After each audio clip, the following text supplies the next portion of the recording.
again a couple days ago, and I was playing a Bant version of the game, which was you know what? I'm gonna shut up because that's getting into arena issues. All right, let's let me rewind. I'll just shut the hell up. I was gonna start Take topic two. 1. Yeah.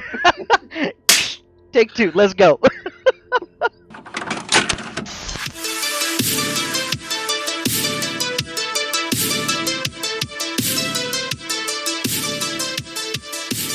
It's the Magic Podcast for the average Planeswalker. Sweet. Well, welcome back, everybody. This is episode 2. This is Average Planeswalker and Oliver Pimpin here. Back with another one. The Magic Podcast for the average Planeswalker. And, Heck yeah. Oh yeah. So this is going to be on some topics such as our thoughts of the Lord of the Rings set, the state of MTG in general, and arena issues. Which arena issues? You and I talk about arena issues so damn much. Constantly. And it's, I mean, there's a problem. Again, a couple days ago, and I was playing a Bant version of the game, which was you know what? I'm gonna shut up because that's getting into arena issues. All right, let's let me rewind. I'll just shut the hell up. I was gonna start topic 1. Yeah. Take 2. Let's go. Okay, so I think the first thing we wanted to talk about, you and I have bantered back and forth several times, especially during spoiler season and stuff about LOTR Set. So I think we just kind of wanted to touch on that. What are your thoughts? Because I know you had a lot of stuff to say when we first started seeing this set. I have a lot of goods and I have a lot of bads. I love Lord of the Rings. Like, it's a tradition that I watch it a couple times a year, and I watch the extended versions of it, you know? And so seeing the artwork was amazing. I think the artwork is amazing for the set. The Universes Beyond thing is I'm okay with. I think it's pretty dope. Now there's a couple of bad things for it. One is, and this is me as an adult, not Magic player. So this is adult me saying I hate the way the corporation aspect of it is taking advantage of the player base when it comes to knowing that Lord of the Rings is dear to the hearts of many nerds that play Magic. You know, and I think it's being taken advantage of in the sense that they know the money is there. They know it's just a milking process. And the fact that they just added a one-of-one serialization to it just threw it over the top. Because if you could look at the numbers, when the set was not previewed, but released for pre-order, prices went from 200 to 400 like almost instantly. And it wasn't until probably a few weeks prior to the set coming out, those prices went from 400 to 500. And the thing about it is it's a predatory act on Hasbro, WotC, that they devised and instilled onto the game years ago. And that predatory act was the removal of MSRP. That right there changed the game forever.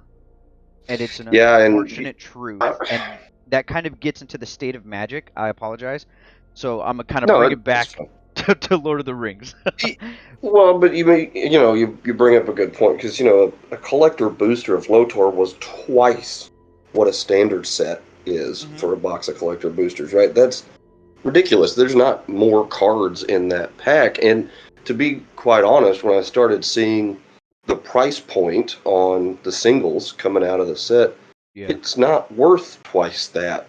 You'd be better off buying a completed bundle on eBay or TCG Player, and you got way better value out of that. And so you're right, it is predatory, and it's deliberately why I didn't buy any packs from the set. I just go, oh, okay, these are the cards. Like, there's a couple of box toppers I really wanted, right? Cavern Souls was the one I was super after, and I got that.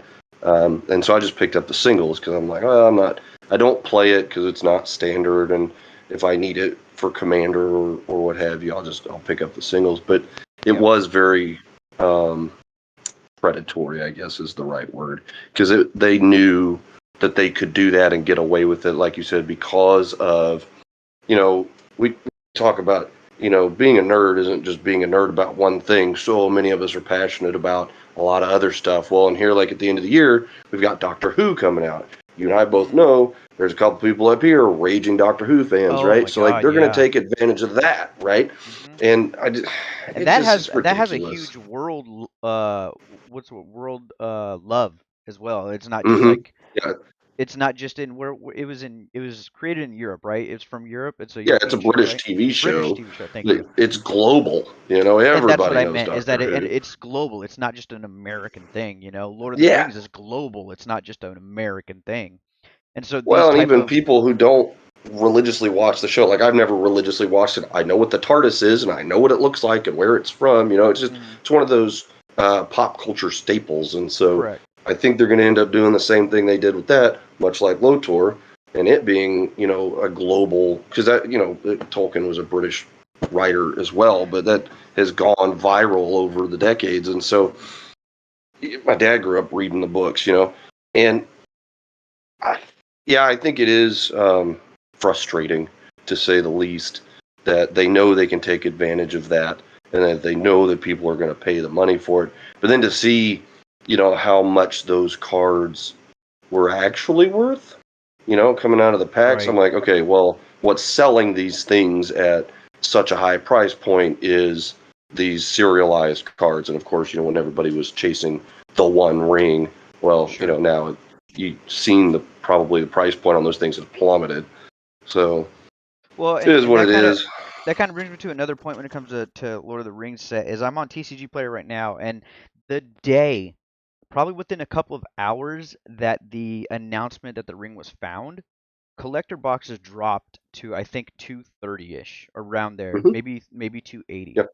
There's a huge drop in the market for collector boxes sealed product. Now, I think Yep. within a day it went back up to like 330, and now they are Yeah. currently sitting at about 400 again. And this kind of upsets me.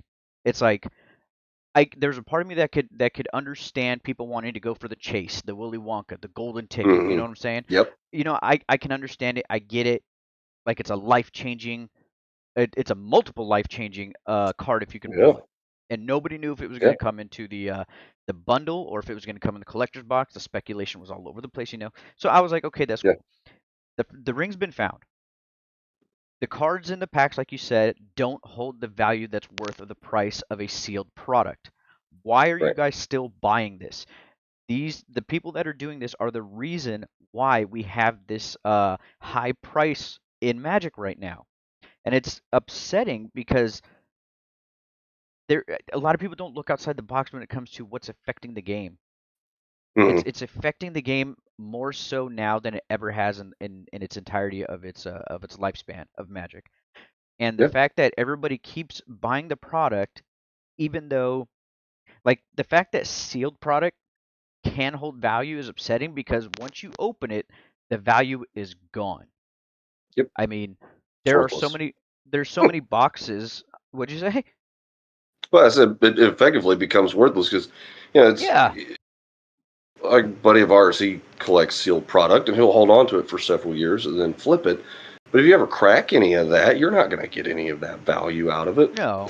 And I don't know where that comes from. I don't know what in the world. I don't know why It's the people collectors. keep doing that. Yeah. It must be, yeah. It just must be the collectability. I don't know. Yeah. But the thing is like the more people buy, like I mean, now that the hype is done around Lord of the Rings, although people are still Hmm. buying it, the hype has spiked again for Commander Masters. And Hmm. that drops in like what, a few weeks or maybe a month, something like that. Yeah, somewhere I in can't there. remember. But the hype train is back on that again. And Yep. the price is going up and people are buying it. And I'm all over Facebook groups for Magic and everything, and I see people Hmm. saying I got bills to pay trying to sell this. I went too hard on Hmm. Lord of the Rings. I'm trying to sell all this. It's like you guys need to calm down. Like Yeah. I know I'm not perfect with my finances by any means, but when people are like I have to pay rent, I have to sell all of my Lord of the Rings boxes, dude, you have the roof over your head, and Yeah. if you have a spouse and kids, you can't be doing that crap. Like I'm single No. with nobody in my life, and I'm like, okay, I have to pay rent, and Yeah. I can't afford. I wanted to buy a box or two of collector's rings and try my luck at it. I'm gonna be honest. I wanted to get maybe one, maybe two, but I was like, I Yeah. can't afford that. Even though I'm Yeah. here in Japan and I live so much better and cheaply, I still understand and know that I can't afford that. But Yeah. the Well, and people that's who what being an wanted to, adult is, right? yeah, but it's like it's like you have to adult. I mean, you can't just Yeah.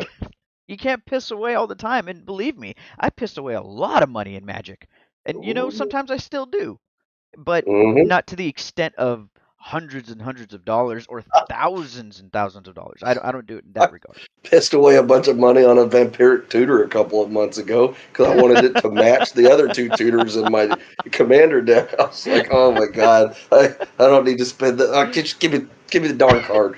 You know what? With you saying that, I'm gonna put that in my notes on our EDH episode. Yeah, yeah. Well, I already had Vampiric Tutor. I had an original one in the deck, but it wasn't the full art shiny one, you know? Yeah. Like, it just came out of double match. I was like, but I have full art shinies of the other two, so I need that one. They Oh, got a God. match. Yeah, they got match. That's it. Yeah. Um, Um.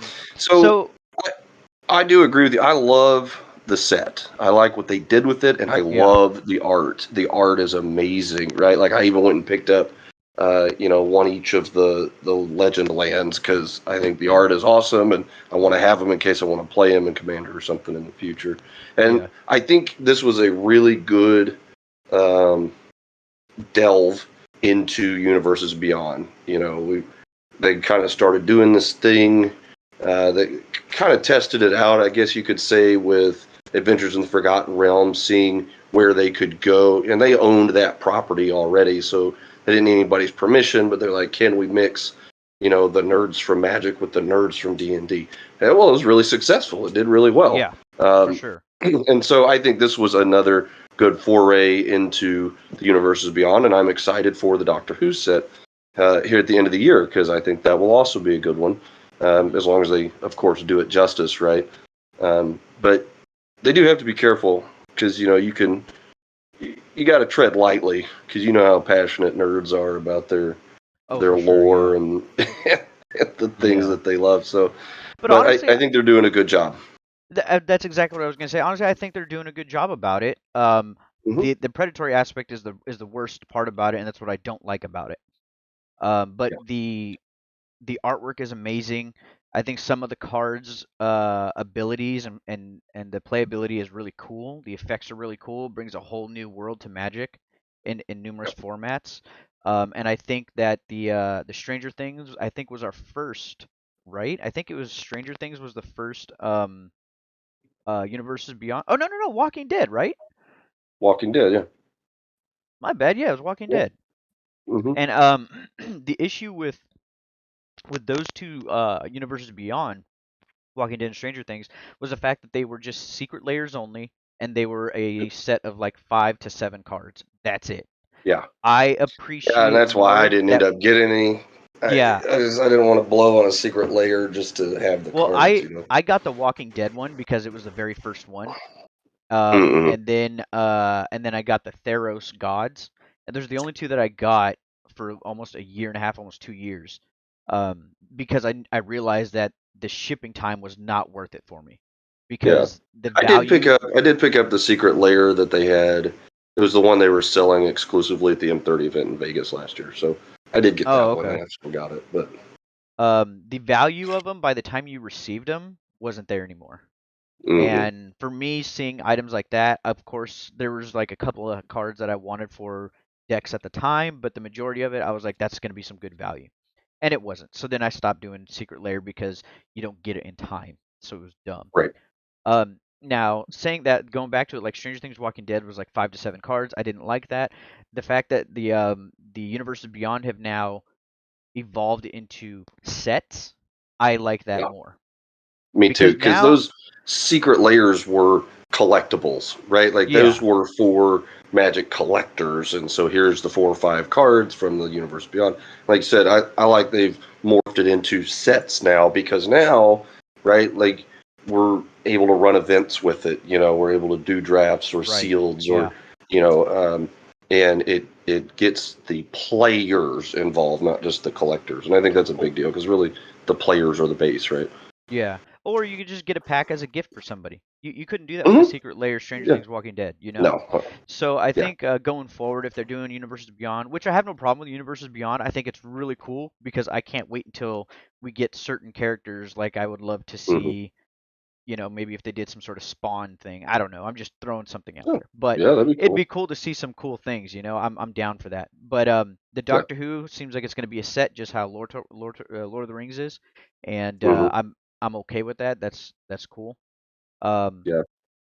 I Well, we think saw it evolve into sets from mhm, because they did the 40K, which I super wanted, but I had to adult, and I was like, I can't spend that much money on these things that I'm not ever going to actually play, right? right. And so that was pre-con commander decks, right? And so Mhm. now we've gone from 4 or 5 cards in Secret Lair to some unique art on some reprints with some new cards in the commander box set, pre-constructed decks into full blown sets. And I think Right. that's really good. Yeah, definitely. So what else would you have to say about the Lord of the Rings set that is on your mind about it? I have a couple more things I want to say, but I want to see what else you have to say about it too. Well, I think one of the things that we have talked about back and forth a couple of different times. So I said the things I like about it, but here's the thing I don't like. I hate what it represents in terms of health to the game of Magic in general. Mhm. This set was supposed to replace what was it, Modern Masters rotation or something, right? Like it's supposed to be the modern set, Yeah. but there's like 1 or 2 cards because there's like the Orcish Bowmaster and then whatever the Halfling is. Those are really the only 2 cards that are seeing significant play. There's some others, but that are seeing significant play in Yeah. Modern Legacy Vintage. These cards are commander cards, and that's really kind of disappointing when we're looking at staring down the barrel of the next commander set coming out. And I know you and I had talked about uh, historically they kind of did that with the last Modern Masters set, where really the value of that set was in commander, not modern. It had no functional real functional effect on modern, and it just Yeah. felt like they were naming it the wrong set, right? They should have swapped the commander and modern master sets and changed the names, right? Mhm. Yeah. Because those were the cards that came out and the commander set were the cards that people wanted in their modern decks because there were some good reprints in there. And so I kind of hate what it represents as far as um, well, I guess my third talking point is it kind of toxifies Commander even more, and we'll have an entire episode on the toxicity of Commander on the health of Magic at a later date. But this set just kind of Yeah. goes another step in that direction, and it doesn't support Modern at all, and it's frustrating.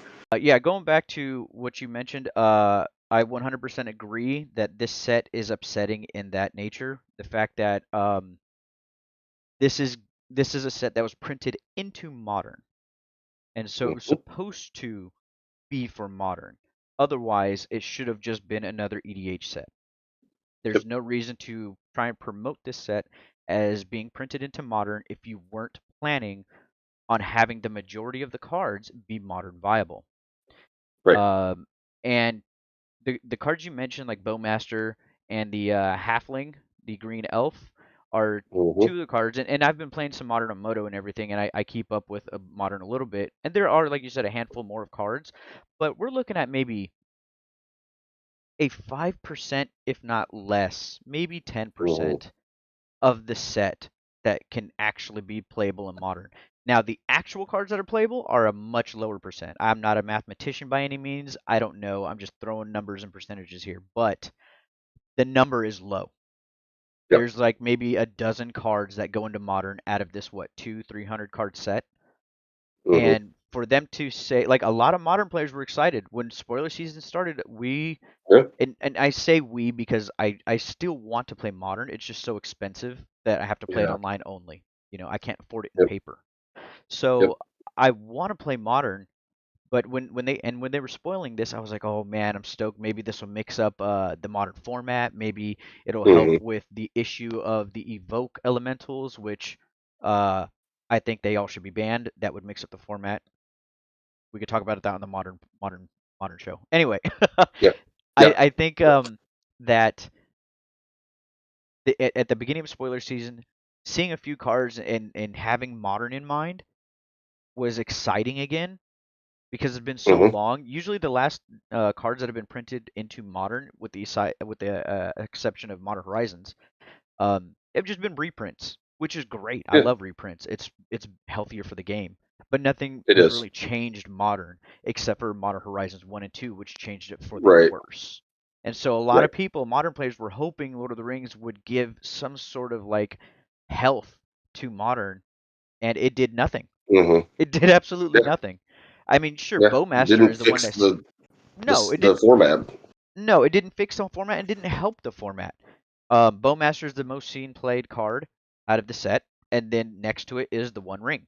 Those are the two most played Yeah. cards Well, seen and out of the entire Bowmaster's set. real value is in Vintage and Legacy, right? Like, I haven't kept up with not that, so even. I don't know, but that wouldn't surprise me to be honest. Yeah, because when they're trying to rip 3, 4, 5 cards off the top of their library during their upkeep or something, Hmm. you just flash that sucker in, and then they take a bunch of damage, and you amass an Mm. army. So, um, yeah, Yeah, that makes it sense. makes it. Yeah, and like those are the formats where you're going to see a lot of that, right? Like that turn two, I'm going to rip, Yeah. 9 cards in my grip, and now I've got an unlimited hand size, and you're like, oh, okay, well that's cute. Take a whole bunch of damage. So Yeah. that's where his real value is. But he is getting played in Modern because Modern's got plenty of card draw, and it's a good answer for it. And I think it balances the Vintage and Legacy a little bit against those decks, right? Because those decks were kind of taken Yeah. over. But yeah, It's they're not enough impactful cards for me to say this was worth replacing a Modern set for. no, not at all. I don't even look at this as a modern set because Mm-mm. it doesn't have that feel to it. All right, so now let's talk about the One Ring being found.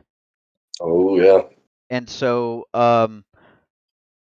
with it being found, there's so much speculation going on around it, and I see a lot of people talking trash about it as well. And in all honesty, who cares about the haters gonna hate, opinions? man. That's what I'm saying. Yeah, yeah, yeah. About the They wouldn't have been opinions. talking any trash if they were the ones that opened it. Exactly, yeah. And so the bottom line is the ring is found. It's Yep. gorgeous. I'm not gonna lie. That Yeah, thing is oh my god. gorgeous. And people are all complaining because it's curled. Well, now that it's slabbed because it got Yeah. graded, Yep. it doesn't matter whether if it was curled or not because it's slabbed. But when they Yeah. first showed the promo of the ring, we could all see that it was Hmm. curled. Um, Yep. and with that, when that came out, even they I thought it was kind of funny to be honest because people pointed out a lot of good points about it when they showed that video of them like rotating the ring and how gorgeous it looked. Hmm. You put on white gloves, you take the time to record this video, and y'all are like, this is curled. Yeah. And like so at that point, as WotC or Hasbro, what do you just like obviously they were just like, all right, fuck it, just record it and put it out there. But is Yeah. there a part of you that would think that you can permanently destroy this version, print another one, and make sure that it's straight? Do you think that's something they could do, or would word get out saying that that's what Uh, happened? And how would that well, I affect mean, it if yeah, word would eventually get out that they had true? had to do that. But here's the deal, right? Is like I think it would have been better to reprint it and do it right because anything worth doing is worth doing right the first Hmm. time, and rather than putting out an inferior product or sub quality product, they should have just reprinted that sucker Yeah. so that it was correct. Hmm. Because I mean, it's got to happen, right? Theoretically, the first time that they printed it, the machine messed up and it just destroyed the entire sheet. So, okay, they had to shred that sheet and reprint it anyway. So it's not like they couldn't, right? They Right. could have reprinted it correctly and made sure that it was cut correctly. 'Cause, I mean, okay, so what if it was miscut? Right? Would they still have foiled and printed it and then stuck it in a box? Right? Exactly. Like, I'm not gonna put So that product out there. and that's what I'm saying is like it just kind of, what they it could have shown a lot of what is it? Not respect. It could have shown a lot of trust back into WotC if they honestly Yeah. would have just showed a video of them destroying the One Ring, because it would have been so on lore. I mean, they missed And they could have like thrown it into molten something. You know, they like just be they like, missed oh, an entire this opportunity. opportunity. They had a damaged ring. They shouldn't have shipped it out. They could have destroyed it, which would have hit the lore of destroying the One Ring. Reprinted another one and come out straight and then show that off. Like that could have been an Well, entire be transparent about it, right? Like you said, do a video. Say, hey guys, exactly. like check it out. We messed up. We want it to be right because y'all deserve it. And then destroy it, and then print a new one, and then showcase the new printing. Yeah. Right. Like Now I think a reason why they didn't do something like that. At this point, I don't take my tinfoil hat off anymore. That thing is just no. melted to my head. Yep. Might as well be your hair. Yeah. So I think if they were to do something like that, there's a possibility that the player base and the customers would have been like, look, if you can reprint that and make it straight, start doing that with every card from here on out. Now that we know that you could do that. So I think they would have got caught in their own BS and not been able to go forth with the way they print things at a lower price to make the maximum profit. Well, I think that's part of what it is, right? Is it, you know, the older foils that are actual quality probably cost more to print. Like I said, I don't know if it's, you know, they changed the foiling process because they started adding card textures, etc. You know, and they needed a different process. But whatever process they're using now, it's so bad. It's so bad. You know, like if you could pull a collector booster out of the box and the pack is curled, because every card in there, because they're foil, right? Like they're all foil in a collector booster. Every card in there has got crap foil on it, and so the whole dang pack is curled. Like, oh my god, man! Like, what in the hell is the point? I think I gotta stick my good cards on a stack of encyclopedias to flatten them out. Yeah, and you shouldn't That's have how to old do I am. that. You know, I think it comes down to I think the machines. The machines that they print on is the big reason for the curls and the messed up, because the ones that are from rumors that everybody speculated years ago, the Japanese machines are the best ones, and I think there's only like 2, maybe 3 machines in the world that WotC uses to print real Magic cards. They want to keep it so tight, you know. And As they America, should. yeah, the U.S. has one, Japan has one. I can't remember what the other country that has one, but it's almost known that Japan has the best machine because the humidity here is ridiculous in Japan. So I have cards here that have not curled. I have cards here that are still perfectly flat, and the foiling is amazing. And you know, everybody knows Japanese printings are the best. It's just what it is, and it has nothing. I don't think it has anything to do with Japan makes the best quality things. No, I think it's just the machine. The machine that's over here has a better printing quality, and so I think they couldn't redo the ring because of that fact that people would be like, oh, so you can make them, you just choose not to. Yeah. But Yeah. oh my Because god, it that costs money. opportunity would have been so good. Like, I'm sure somebody there, when they looked at it off the press, and they were like, people are going to talk about that being curled. Like, should we Oh yeah, redo I would this? have. You know what I'm saying? Like, I'm Yeah, if I sure was an the R&D, I'd be like, they're gonna talk shit. yeah, yeah, for real. Like, yeah, like you guys know what's about to happen, right? Yeah. So anyway, yeah, the One Ring has been found. Now let's talk about the grading of it. I don't know if you're on Facebook groups or if you read a bunch of comments in these Facebook groups or videos about the ring, but everybody is just dogging the fact that it's a 9. That it came back as a 9. So I watched Jim Davis's video that he did. It was about 15 minutes long. Shout out to Jim again. Oh yeah. And What's up, Jim? he made a really good point on there. Who cares, right? It's a 9. Whatever. There's only one of them. Yeah. It's not like you're ever going to have another one of better quality. It's not like there's going to be a 9.7 floating around out there somewhere. So it doesn't matter. It might as well be a 10. And like you said, now it's slabs, so it doesn't make a doggone bit of difference. No. And you know, PSL did their thing. They gave it a grading, just like they would objectively grade any other Oh my god. Look at me. Anyway, All good. I'm the dumb.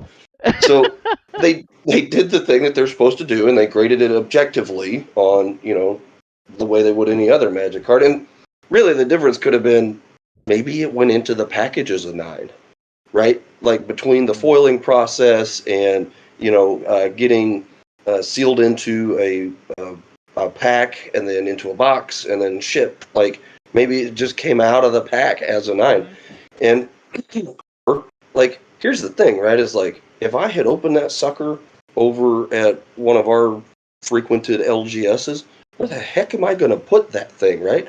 Probably going to silently slide it into the front pocket of my bag very gently, Or your back right? pocket of your But jeans. I absolutely not. But I still got to get it home, right? And slide it into a couple of kids. So who cares? It's a 9, whatever. There's only one of them, right? I guarantee you, if I was holding it right now, it'd still look gorgeous. Yeah, So exactly. whatever. Yeah. I a lot of when I see that is my same thought process is like people are like, "Oh my god, it came out as a 9, not even a 10." It's like, "Okay, first of all, not every card that comes out of the print or the press is a 10. It's just not. Mm-mm. How do you not know this by now? You know things are curled. You know there's an entire Facebook group based on misprints, lightly and heavy Mm-hmm. misprints. What makes you think that you're expecting this one card to be a 10? I think a lot of people honestly were expecting the one card or the one ring to be printed on its own sheet. Period. I think that's what people are thinking. When no, that's not how it Mm, goes. It was printed on no, an not entire always. sheet. Yeah, Yeah, they don't that honestly I could see that as a complete waste. You don't print that one card on one sheet. That is a waste of money on yeah, their end. yeah. I get it. It's also like not a whole lot, but at the same time it is a waste. I could see that from a business perspective. Um even and like you get like you and Jim had mentioned, a 9 is still a 9 of a card that is a 1 of. Who cares? Right. It's the fact that it's graded and slabbed now. It is protected. Yeah. And if Mm-hmm. anything, maybe the dude didn't care about it graded. Obviously he did, but and just wanted it Yeah. protected. And slabbing it is the best way to do that. Mm-hmm. So Well, and he bottom had to get line it is graded to get it validated, so that way he could exactly that too. ideally sell it. That's what I But would do. but the bottom line is like what even if it was a 7, it wouldn't matter. That number in the top right doesn't matter because No. it's just the 1 of. Because the fact that before it was even graded, before it was even opened, it had a $2 million mark on it already. Mm-hmm. Yeah. Well, ain't a So bounty. are you telling me that now that it got graded, it's official, it got slabbed, and it got a rank of a 9? Okay, now I'll give you 1.5. Like Yeah. no, that's not No, how the world that's not how that works. worked, guy. That Yeah. card now slabbed even at a 5, if it was a 5, has now almost doubled if not tripled in price. That card now Mm-hmm. slabbed is easily worth probably 3 to 4 million. I'm not even gonna lie. I'm putting that Mm, number out there. Easily. I bet you he's going to get north of 10 million for that sucker. Yeah, there's There is that a card is British just like billionaire somewhere that just wants it. You there's a know what guy I'm in saying? there's a guy in Dubai. I think he's in Dubai, and he collects nerd stuff. He has like the number Mm-hmm. one Superman, which cost him I think like 5 mil, 7 mil, something like that. Mm-hmm. He has number ones of all sorts of comic books. He has a bunch of like nerd memorabilia. That's the Mm-hmm. guy that I would have talked to be like, hey, Yep. here's this. This is my price. I want 12 mil. It's yours. It's graded. Yep. It's slabbed. There you go. Homeboy would have been like, okay, or he would have been like, I'll give you He'd have 10. flown over there in his personal jet to pick it up. Yeah, even if he's so like the thing about this card, and I think it's like a casual mindset or a kitchen table player mindset, and people might get upset me saying that, but it's a different mindset.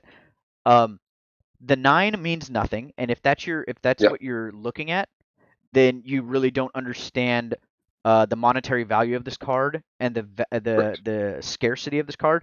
It is 100% the most rare card in Magic, the most expensive Ever card in printed. Magic ever printed, possibly in any TCG, but not sports Yeah. memorabilia, not sports cards, No. because you got like I think Not it's even a Mickey close. Mantle rookie sold for like 12 mil, something like that. Yeah. Sports is a whole different ball game, Yeah. literally.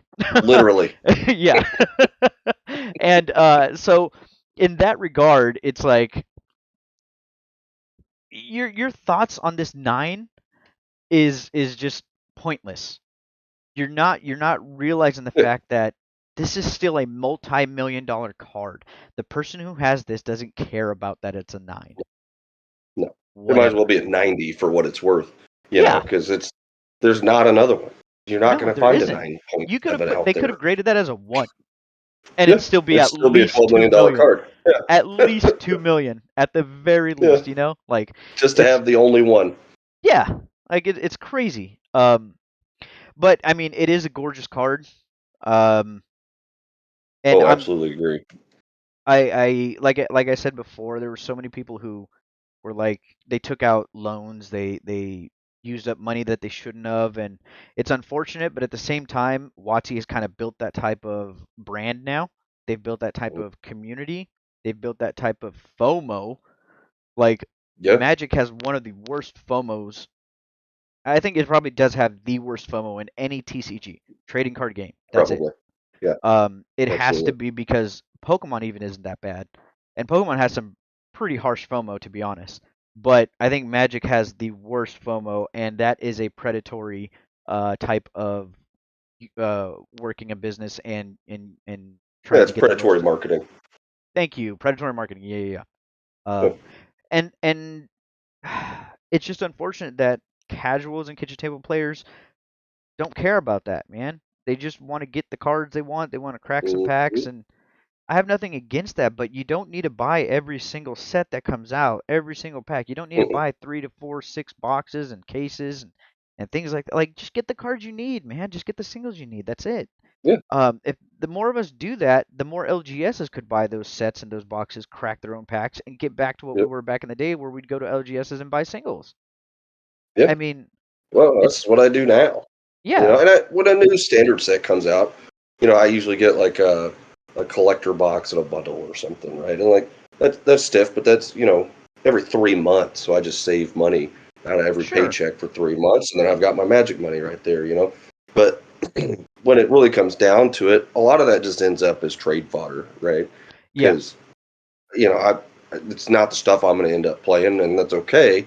hmm But when I actually go to build a deck, I usually just end up picking up a bunch of singles. Heck, even the commons and uncommons, because maybe you'll get 2 or 3 copies of something that you really want to run 4 copies of, and you just go pick yeah, those up as singles from your LGS. It's a quarter yeah, for an uncommon foil. So yeah, and one of the LGSs here we were talking about, they couldn't really afford to crack a bunch of those packs because they had to pay so much to yeah. get it shipped here on time through their distributor straight to their door instead of through a courier like FedEx or whomever. But hmm they really couldn't afford to crack them. They needed to sell them because otherwise they weren't gonna make any money, and so they had just the Yep. like couple boxes or whatever that they had intended to open, but that's it. hmm yeah, and that. I mean, this is kind of bringing us back to the state of Magic, Yeah. where the LGS was the heart of the game. It was the soul of the Hmm. game. It's where we gathered to play with the homies. Yeah. It's like It's I where we talked about at the end gathered. of the last episode. Yeah, It's it's the where we gathering, gathered to and that's the play place you for go. tournaments. It was where the competitiveness Hmm. was. And when we were in the garage, like at Henry's garage and things like that, it was just that was the casual fun. I built Hmm. this crazy deck. Let's play this one. But when it was FNM day, when it was Friday, we knew okay, I'm bringing this to standard. This is my competitive deck. This Yep. is what I'm playing. Thursday was the night that we had our fun, played our EDH, played our fun Yep. decks. But once it was Friday and it was Friday night FNM, everybody brought their game face. Oh yeah. And Absolutely. there isn't any of that anymore. Like FNM, especially up there in Alaska, has been replaced with EDH. It's Friday Yep. night EDH now, and Yep. it's Or draft. I despise drafting. Like, one, I'm not very good at it, and two, I don't like it as an all I the time kind of thing. yeah, I enjoy drafting, but I still so I like the schedule that we had, and most LGSs have this type of schedule. Obviously, there are some exceptions. FNM was usually standard or modern Yep. or pioneer, one of the three main big formats. So that was FNM. That was Friday Night Magic. Yep. Saturday and Sunday are your draft, sealed, commander, Yeah. things like that. But your Hmm. FNM, your Friday night, those are your three core formats: standard, Pio, Yep. modern. And As it Now, should be. exactly, I think it should be. You kind of go into the weekend having that. I think that's great. And then you would have the remainder of the weekend to look forward to your EDH or to your draft, because we would have drafts Yep. on Sundays. Every Hmm. Sunday you just knew that was That's draft. what Every Sunday was Friday, for. Yeah, it was yeah, draft day. yeah, and then every Friday you knew it was FNM Saturday Standard, or excuse me, Friday Night Standard. And then Saturdays we'd have EDH or modern tournaments, or the big tournaments like the PTQs and things like Hmm. that. Those would be on the Saturday. And it was just like every weekend you knew there was Magic something. And now it's Yeah, like I have Arena. Why do I need to go? right. Exactly. Um, and even then, I also have Moto, or what a lot of Commander players are playing now is Spell Table, Mm. where Yeah. they're playing their paper across. Which, don't get me wrong, the fact that you can do that digitally with your paper cards is amazing. Like, Yeah. I I'm like it. amazed by it. I think it's great, but Got a lot of people through COVID. 100%. I remember playing my buddies in Arizona during that time too. Hmm. But there's got to be a point where people, and this is up to the person, and unfortunately people don't want to break from comfort zones. You have to break from that and play in paper again with people at your LGS. And I think Hmm. supporting the LGSs are more important now than ever.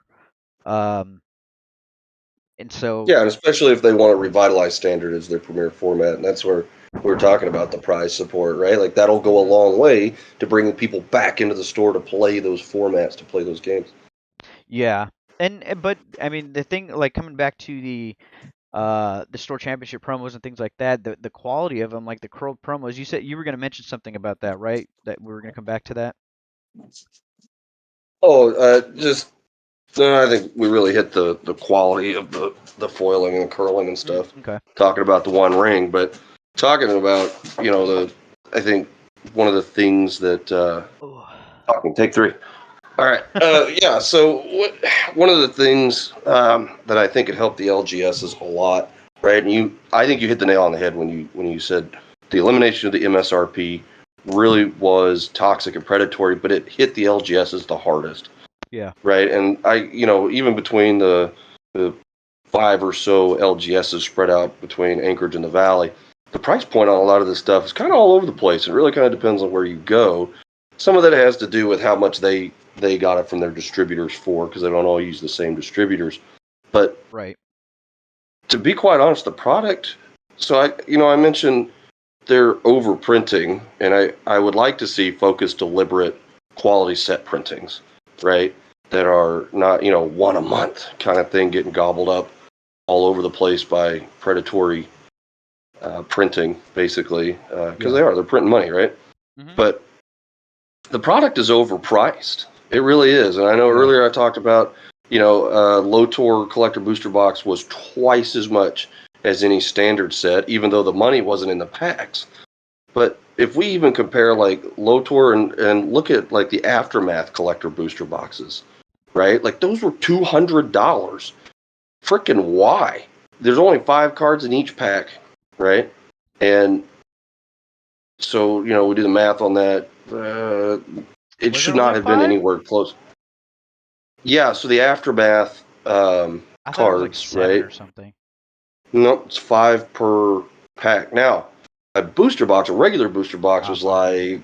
like $80, $85, which was, if you compare a set booster box of a full blown set, that's about $140 ish, Mhm. somewhere in there, right? About $140.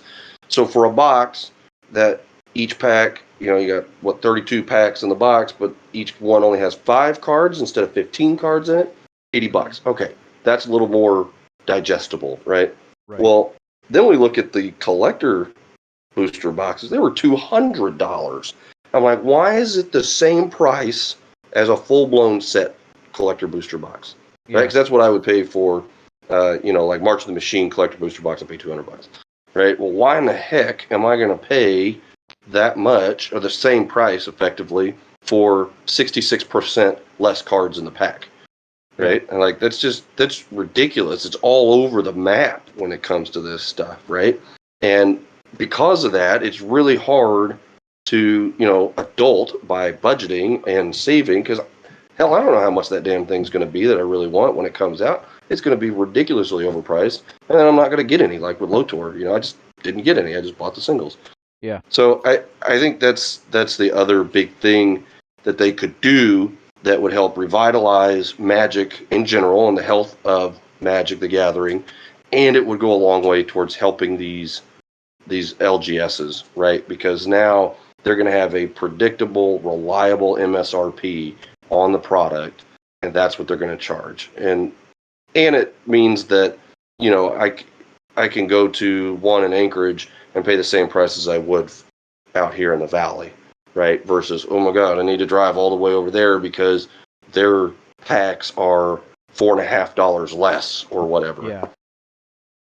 I think that. Do you think MSRP will ever come back again? No.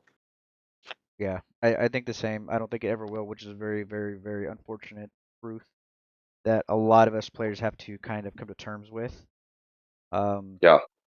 Because Well, and bringing it back the sucks, right? MSRP would actually be detrimental to the flow of income that Hasbro has, but it would be the best thing for the state of the game, LGSs, and Mm-hmm. the player base. Like it would be a positive win, a huge W for the entirety of of the game and the player base, but a loss for Hasbro, and they can't have Well, that. and so my favorite content creator, right, Dev at SBMTG. Shout out to Dev, my Yeah, yeah, homeboy. yeah. Right. So he did a video. It was a little over a year ago, so maybe I have to go back and look. One of the things that he pointed out, and he researched it, and he showed all of his source material and everything, so you can reproduce it, is Magic the Gathering for WotC, right? Just their Magic the Gathering division has the same profit margin as the American tobacco industry. It I floats remember right you around mentioning that. 40-ish%, right? That's a big deal. Yeah. Well, that when you're talking about something as large as the American tobacco industry, which is in like the top 10 largest profit margins in the country, right? Hell, probably the world, but Mhm. when you're looking at a profit margin of 40 to 45% off just this product, that's a lot of money. Yeah. That's a lot of money, my guy. And what that means is they could afford to reestablish MSRPs. They could, but it would cut into that profit margin, and Yeah. they don't want to squeak that 40%. I'm like, dude, listen, 40%. You just put an MSRP on there, and now you're down to 35%. You're still Mhm. outselling, most anything else in the country. Yeah. So it could be done. Do I think they'll It ever do it? No. Mm-hmm. There is no way that Hasbro will lose what it has right now, which is making raw money, and Mm-hmm. that's what it's doing right now, just making raw money by just doing what it's doing right now. No MSRP, lead the market with cards, make all your money, and keep doing it until you can't. That's raw money. That's raw gold. Mm-hmm. And for them to put an MSRP back on or improve the state and health of the game itself and then take a small hit for a short time for the longevity of the product is not something that they want to even think of. So they would Yeah. not invest in the time for the game to be what it should be. And honestly, if they did that and drop the MSRP, not only would I think that the game could go back to what it was, it would be better because now we have all these Yes. products that are affordable. We and the thing is like Yeah. they are paying attention to the secondary market. They are Mm-hmm. part of the secondary market and they see Oh the yeah. type of money that they're getting from the secondary market. Why would they want to like leave that? There's Yeah. no way that they can now at this point because they don't want to. It's that greed, the capitalistic mindset of an American corporation. And that's a problem with it, is that that's what's Yeah. ruining the game. Right. And don't get me wrong, I don't ever dog anybody for trying to make money, right? Like that we're all just Sure. trying to hustle through to the grave, right? Yeah. But when we're talking about a collectible card game or trading card game, Hmm. the it's not just about how much money can I make by printing cards. you also have to be very concerned with the state and health of the game aspect, right? Yeah. And you and I have talked before about we have seen card games come and go, right? Like when I was in college, my favorite card game was Warlord Saga of the Storm. It doesn't exist anymore. It hasn't been printed in over a decade, and it's gone. It used to be owned by AEG, and it's just gone. And I mean, when I first came up here, there was a very dedicated group of uh, what is it? Legend of the Five Rings, right? So Mhm. LO5R, right? Well, like, do they even print that anymore? I don't know. But what I that remember means that game. is Yeah. something happened to the game, right? Where people stopped playing. And yeah, Magic is the original, the oldest, the longest running, right? And like you said in our last episode, even if in 10 years Magic stops printing cards and turns off the lights, it'll keep getting played in perpetuity. Correct. But when you're a corporation printing cards for a trading card game or a collectible card game, whatever you want to call it, you do have to pay attention to the health of the game aspect because that's what keeps people coming back and wanting to get it.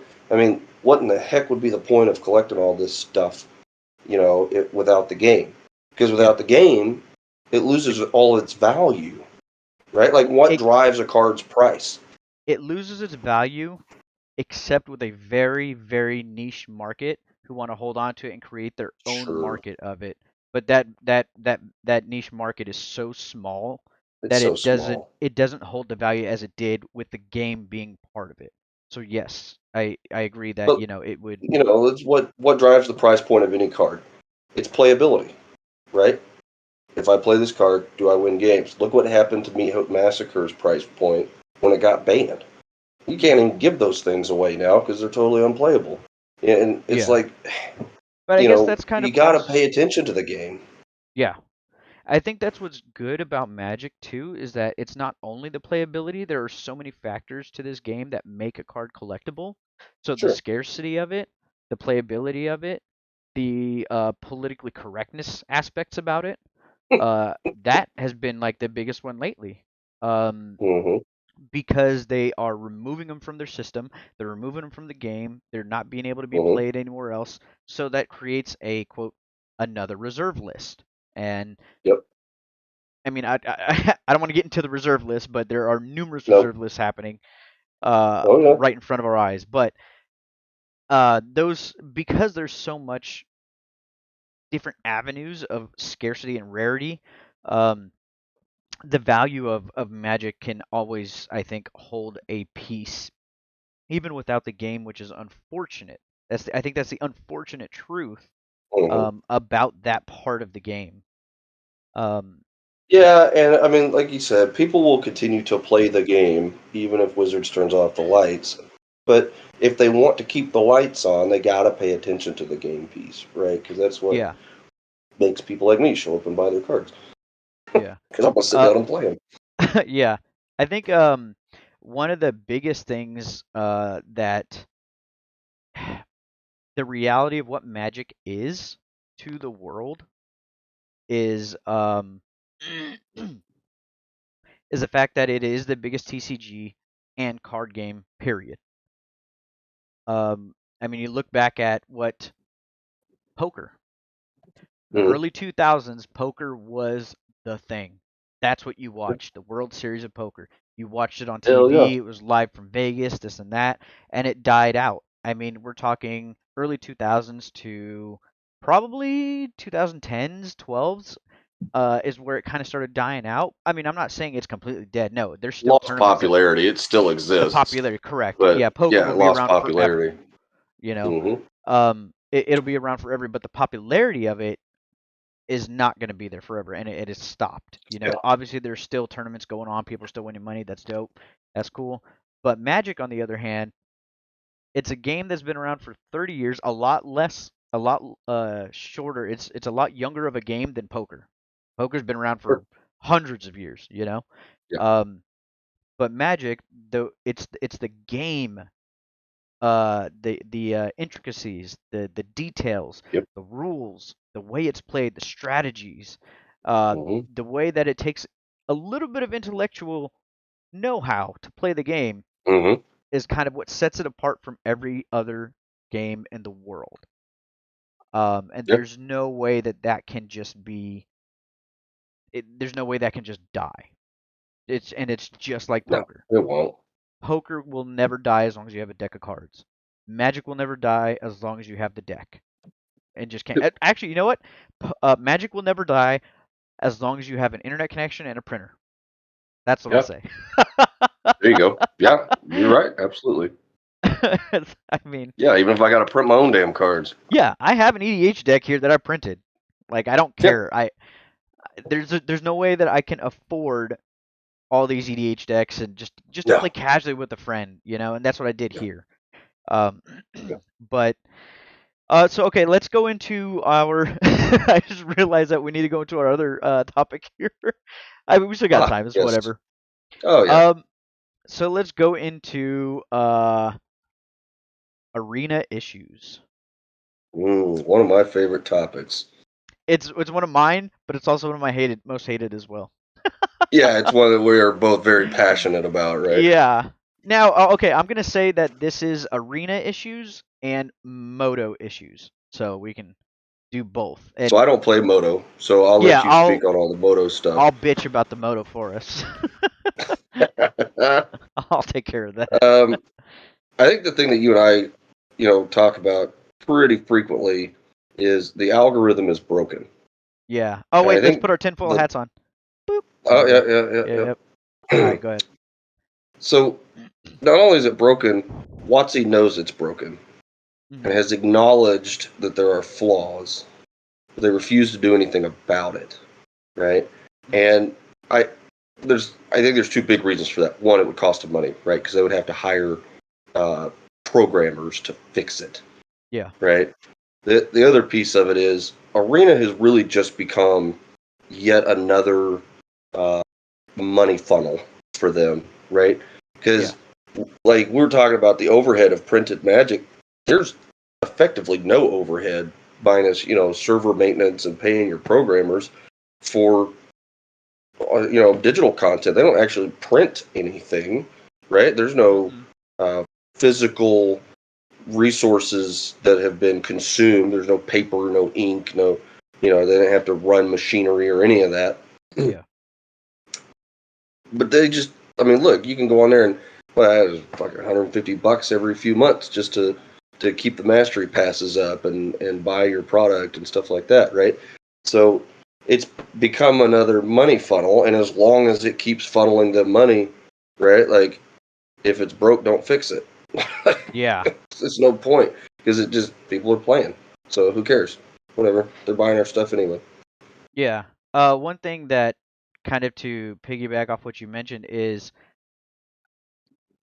when it, and this is very rare to see now. Uh, One of the main pushing points about Arena when it first came out back in what? When did Arena come out? 2017, 2018, or 2016, something like that. Anyway, when it first came out, Yeah, there was a about trailer. 16.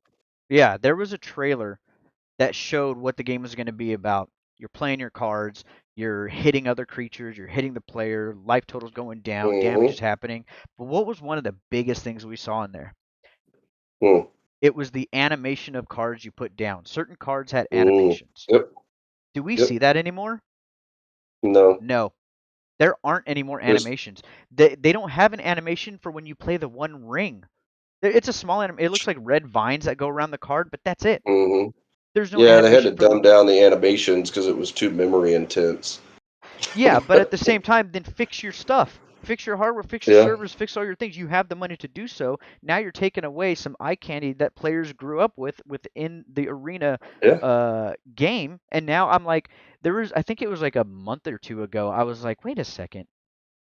I just saw this, like I was playing like a brawl, and so I put down a card and it had an animation because it had the animation from back in Mm-hmm. the day. And then I'm Right. playing new cards and I'm saying like, I'm not seeing any animations. Like, what is going Mm-mm. on? Um, and so I missed that. That was a big thing that I loved about it. Like I remember seeing like one of them was when you drop down Nicol Bolas the Ravager. He comes Yep. out and he blows fire. That's dope. Yep. But Mm-hmm. now you play let's say you play Atali. Nothing. Mhm. Like nothing Yep. happens.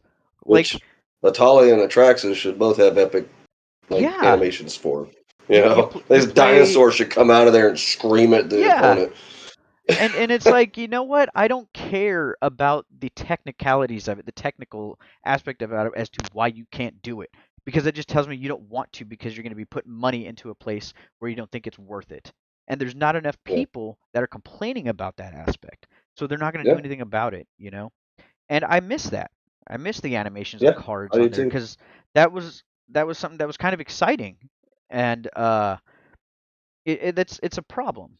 I think that's a problem. We I almost kind agree. of like got a piece of the game taken away from us because they don't want to invest into it now. Yeah, Like, and that's not a good thing, by any yeah. means. Well, it's certainly not healthy for Arena. No.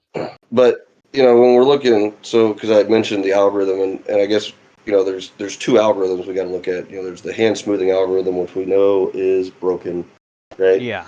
And I get it, in the best of one environment. I'll talk more about that here in a second. But you got to have something, right? So it like tries to do this thing. But how many times have you picked up a hand and you're like, really, this is the best one out of the two, Exactly. right? Like, and a lot of it, I I go into grand detail and I have to do a whole bunch of extra research and back and research a bunch of the articles I read months ago. But it has to do with how the game identifies cards in your hand and library, and it's not for a game like Magic, you really cannot boil it down to land versus non-land. You really Yeah. can't. No. It's just getting hosed every time.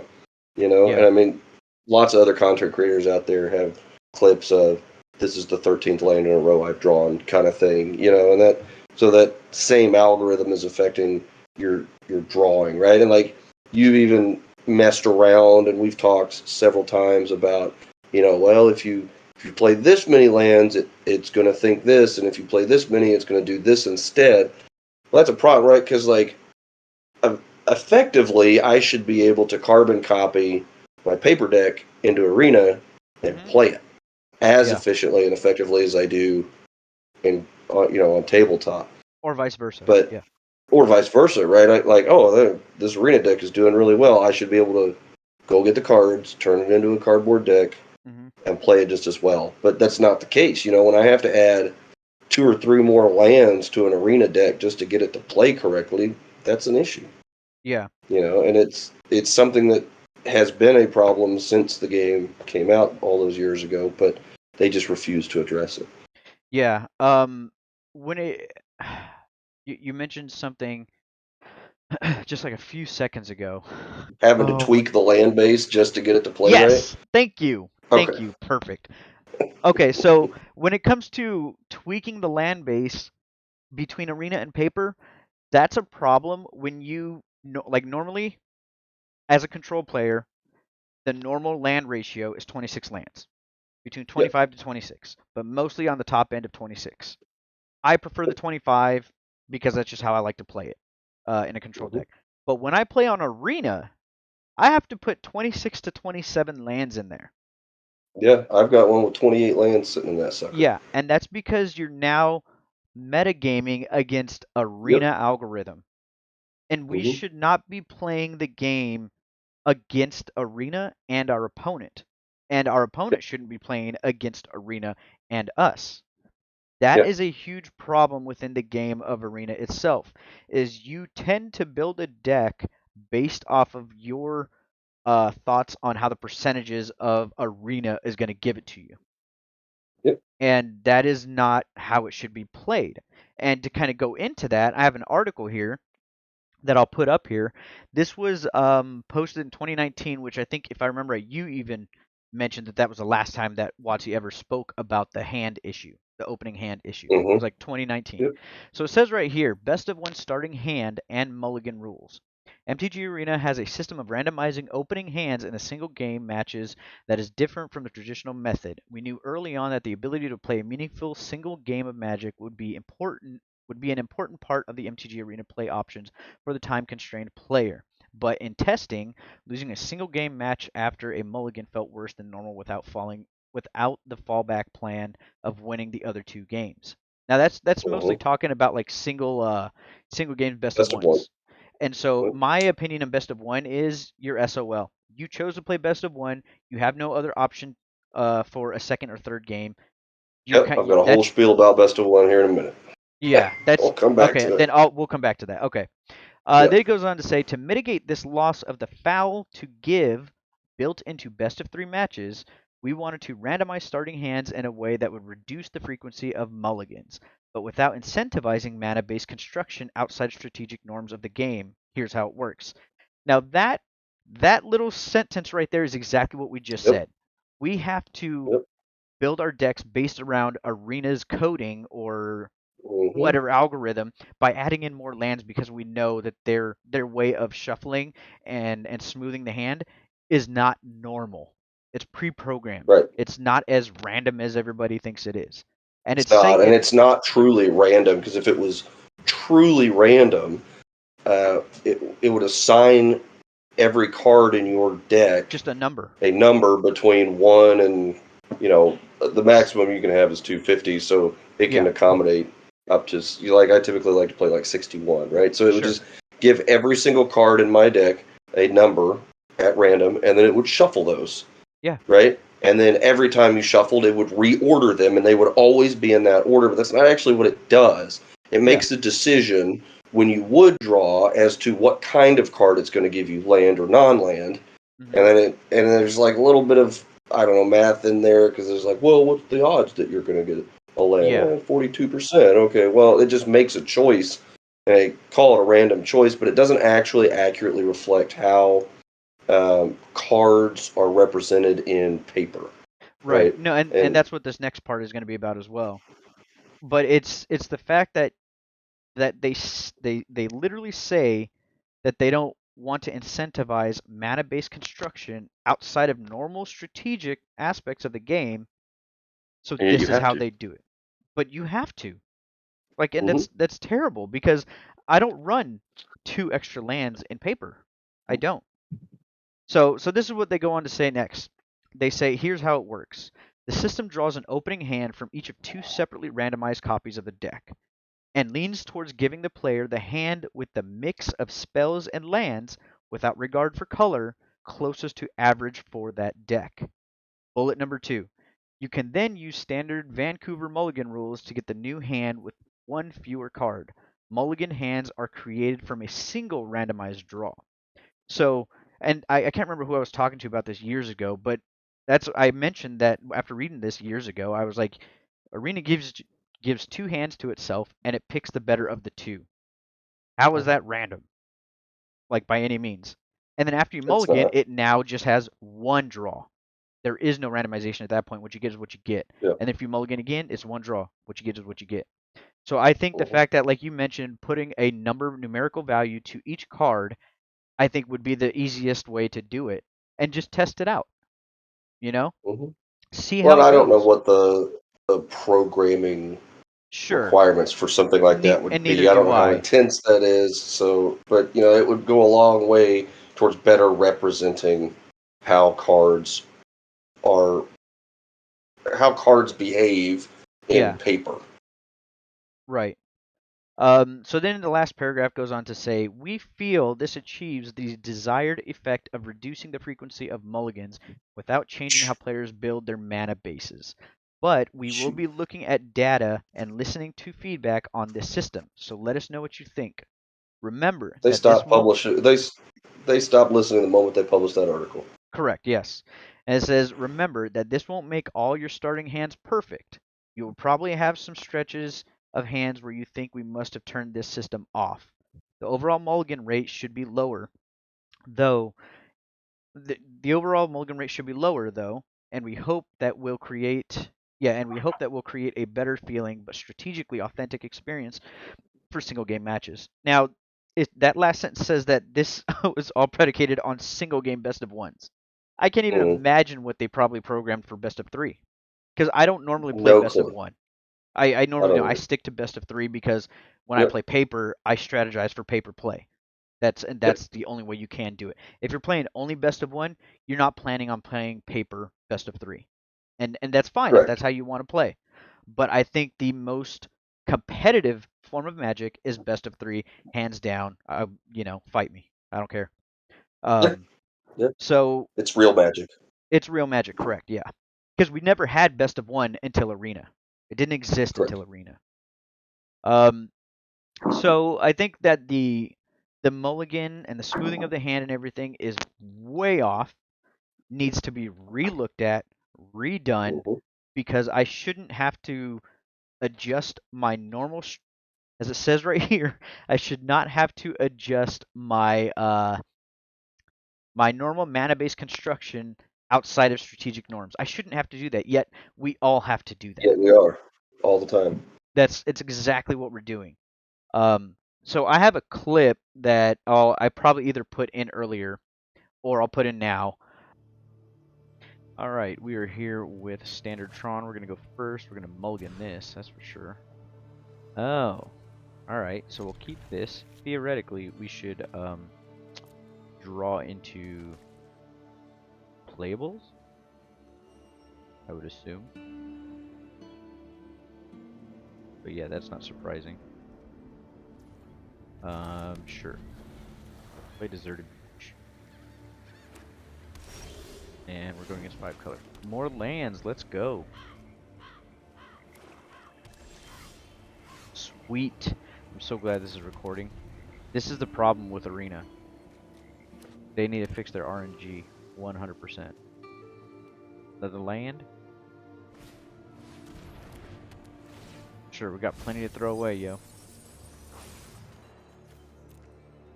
Of course, they milled that. Yep, that makes sense.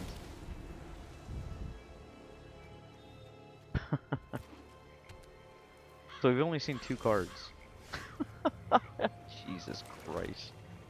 This is ridiculous.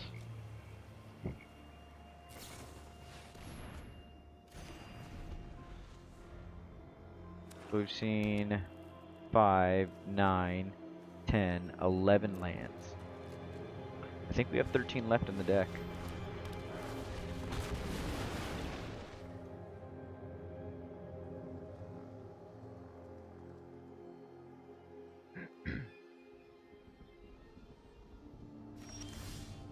That's awesome. I might just cut this here and just have this as a clip, but anybody who can get in touch with WotC, Hasbro, MTG, Arena, whatever, tell them to fix this. This is a problem. Honestly, this is the biggest reason why I lose a lot of my matches, is this right here. This or only seeing 2 lands. So let's see what we draw into before we scoop this. Awesome. You know what? Let's see how many we can get into. Let's just see how many we can get into. 3, 4, 5, 6, 7, 8, 9, 10, 11, 12, 13. Sure, have fun. Let's make a Power Stone.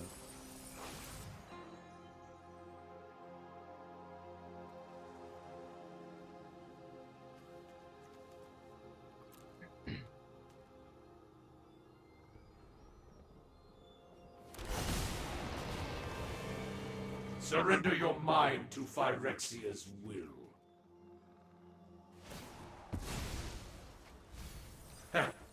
I will shatter your mind.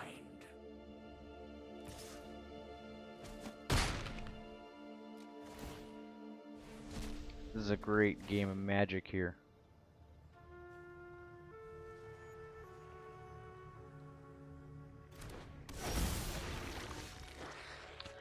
Alright. Of me drawing, I think, 12 to 13 lands in a row. And that is not good. I mean, what can you do about that? Whether you want lands or not, that's too much. You can't do anything. I don't know, because, in paper, we've all gone runner land, right? Like, it happens. And sometimes you're like, well, I just ripped my 3rd one in a row, game's over. Right. It happens. I have never, in all the years I've been playing Magic, ripped 13 lands in a row off the top of my deck. If I did, it's because the deck wasn't shuffled after I put it together. Correct. Right? And so the fact that happens, and it could be skewed because so many more games of Arena are able to be played than you could ever achieve in paper. And we have access to digital content from content creators and arena clips. It could be happening at a normal variance rate, right? Yeah. That you would probably see in paper. I don't know.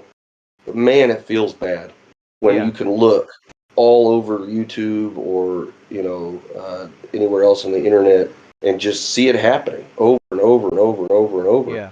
Well, that just tells me that there's something wrong with the randomization aspect of the algorithm. It's not random like it should be. It's making a binary choice in a game that is Turing complete, where binary choices are not a thing. And it sucks, It Yeah. feels bad. In that clip, if I remember right, my opening hand was 7 lands, and so in my mind, normally you're like, okay, I How should be is able this to. better than the other one? What'd the other one look like? No, I think that was my opening. I have to look at the clip again, but I think that was my opening, and I was just like, you know what? At this point, I should just be getting gas at this point and just kind of top decking from there. I'll keep it. And no, I drew into like 4, 5, 6, 7 more lands, and I'm like, you got Wow. to be kidding me! Like, and this is fun. Like, no. And so like after a game like that, I don't play for a couple days because it just leaves a Yeah, hugely bad taste, and I yeah. don't want to. I don't want to deal with it. Well, I was Until I. telling you a few weeks ago, like I've gotten to a point where I really don't play a lot of arena anymore. Like I go through, peaks and valleys or feast and famine periods with arena Mhm. because I'll get burned out so quickly just dealing with the nonsense that I'm just like, you know what, putting it down. And Yeah, so I'll go weeks without playing. Really, I might log in every once in a while just to get some gold and whatever, get a sure. day or get my weekly wins or something. But I don't play it religiously. And then I'll go through points where I do. That's all I do. I come home and I do that. Yeah. The other thing that I think there's an issue when it comes to arena is uh your win percentages. It seems that you can go on like a win streak for like 4 to 6, 7 games, and then you don't win another game for like a day or two. Tinfoil hat here, but there are a lot of people out there, and one of the content creators I watch, he talks about it a lot. It's the forced loss.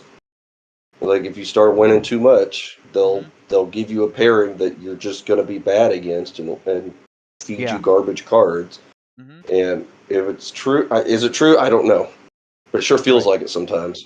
Exactly. And that's the thing, is we don't know if it's true, but we also shouldn't be having these thoughts and these feelings Yeah. because we already look at Hasbro with a disdain.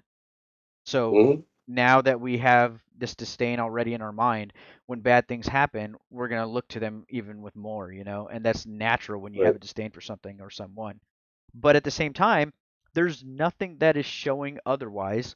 There's no uh, talks about fixes. There's no talks about community feeling this way. There's nothing to try and swerve our disdain by any means. So then, if Yeah. there's One of the nothing, worst things you can do in an environment like that is is to remain ignore. silent, right? Yeah. Yep. And so the very fact that they don't say anything just allows that kind of talk and speech to Hmm. propagate and proliferate, if you will.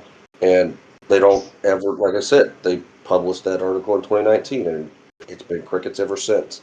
Yeah. And I think it's just a bad business practice to remain silent, Hmm. and they keep cranking out new content, but it seems like they only have enough programmers on staff to just program new cards.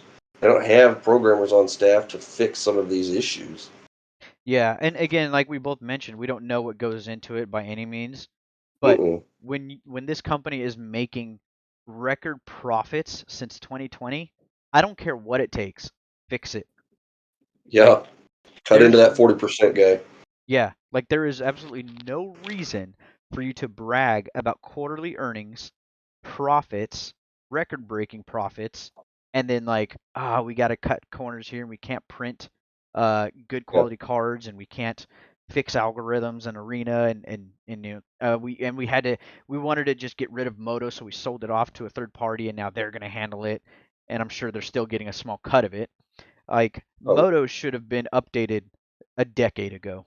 100%. Moto should have yeah. been upgraded or Moto should have updated. turned into Arena. Correct. I was going to say Moto should have been updated and upgraded before Arena even came out. Yeah, Um, 100%. and I would love for Moto to get an update because it needs it.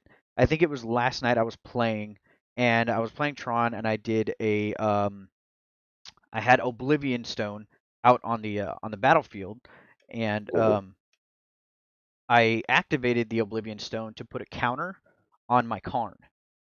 But because of what's it called? Because of the way Moto works and all the clicks you have to do, I was clicking the land to tap for the mana to activate, but I didn't know that I was clicking to put the counter on first, and then I would pay the mana after. I was like, Oh wait, what no! the hell? So now my what's it called? My Urza's Tower has a counter on it, a counter on it, so it can't be blown up from Oblivion Stone when Oblivion Stone doesn't even blow it up anyway. And then I was Right. trying to click Karn, and I was like, "What's going on? Why can't I do it?" And I saw the counter on the tower, and I was like, "You got to be kidding me!" Like those type of things are issues within Moto because accidental Yeah. clicks happen, and sometimes when the stack is coming up on Moto, it can get confusing. And granted, sure, Yeah. I haven't been playing Moto for 2 decades like some people have, and so it's like natural and it's easy. But imagine a new player wanting to get into Modern, and the only way they can do that is by playing Moto, and they have to go through this entire interface, and they do these accidental clicks like this. You're putting actual money into Moto. You put in Yeah. money to Arena, Real money. but yeah, but that's what I was gonna say is like it doesn't feel like real money even though it is because there's no return on it. There's no prize out of Arena. In Moto, there is a return. Your digital cards can be Right. sold. There are tickets that can be sold. There are prize support treasure chests that can be sold. You can actually turn your account into a money machine for you if you're good enough. So there is the Yeah. prize and the reward in Moto for that.